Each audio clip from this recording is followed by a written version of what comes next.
श्री श्री ठाकुर और समस्त इष्ट परिवार श्रीचरणे मोर कोटि कोटि प्रणाम एवं यही वीडियो देखुथिबा समस्त को मोर आनंद भरा जयगुरु। आज आलोचनार विषय वस्तु हेउची विचलित मन को शांत किपरि करि परिबा।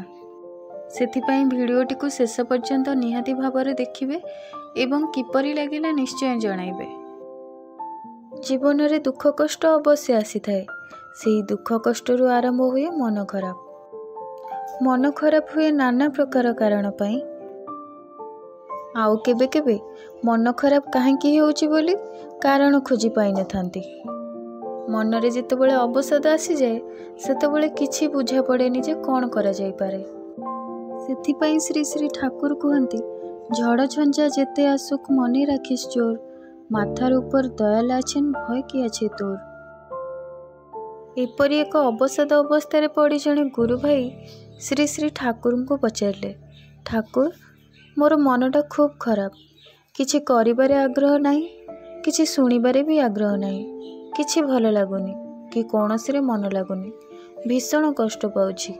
किंतु सबुठु बड़ कथा मोर मन खराब रो कारण मु जानि पारुनी। किछि उपाय कहंतु ना ठाकुर। यह शुणी ठाकुर कहले, छाड़ ना, ये सब किछि नुहे। तुमको जो माने श्रद्धा करती एवं तुम्हें जहाँ को श्रद्धा कर से मानकठी मन लगाओ, इष्टंग प्रति मन लगाओ। तापरे आउ समय केते बार रहिबो तुमरो निज मन को खराब करबाकू। सबुतक समय तो प्रसन्न रे काटिल, खुशी मिलुथिबा लोक मानक सहित काटिल। हो आउ टिके सहज रे बुझाई दउची सुनो। दुखर प्रकृति होउची मन को खराब कराइबा और मन को अभिषाद आड़ को टाणी नहीं तुम भितरे बसा बांधी रहिबा।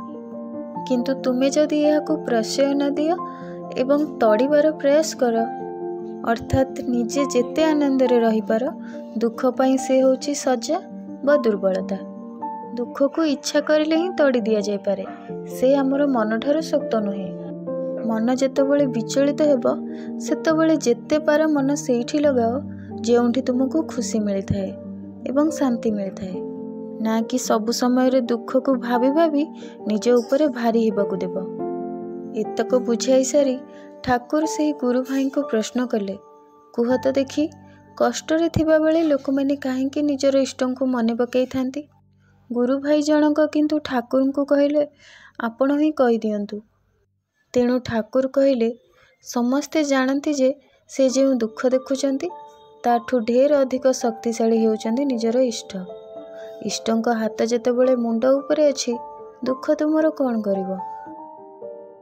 एपरी कथा सबु ठाकुर शुणिबा परे से गुरु भाई जनकर मन धीरे धीरे शांत हेबाकू लागिला एवं विचलितरु तांकर मन प्रसन्न हेबाकू आरंभ कला, जेपरी तांको मनरे आ कौनसी अवसाद नाही। आशा करुछि आपण माने मध्य बुझी पारिथिबे विचलित मन को शांत करिबार बड़ औषधटी कौन। झड़ समय रे जेपरी नौकाटी को गछ सहित रस्सी द्वारा मजबूत भाव में बांधि नेले नौकाटी दोहली पारे किंतु भासी जाई पारे नहीं, ठीक सेपरी आमर जीवन, आमर शरीर, आमर संसार को इष्टंग सहित भक्ति समर्पण माध्यम रे मजबूत भाव में बांधि नेले तेबे तो कर्म कौशल आम मध्य समाहित हेब। तेणु दुख को आमे सहज रे अतिक्रम करि परिबा। आ दुख नथिले विचलित मनर तो प्रश्न ही नहीं। वीडियोटी किपरि लागिला निश्चय जणाइबे एवं एही वीडियो रे जदि मोर किछि त्रुटि रही जाय थाए तेबे मते क्षमा कर देबे। रहुछि, देखा हेबो पुणी एक नूतन वीडियो सहित। से पर्यंत समस्तिंकु जय गुरु।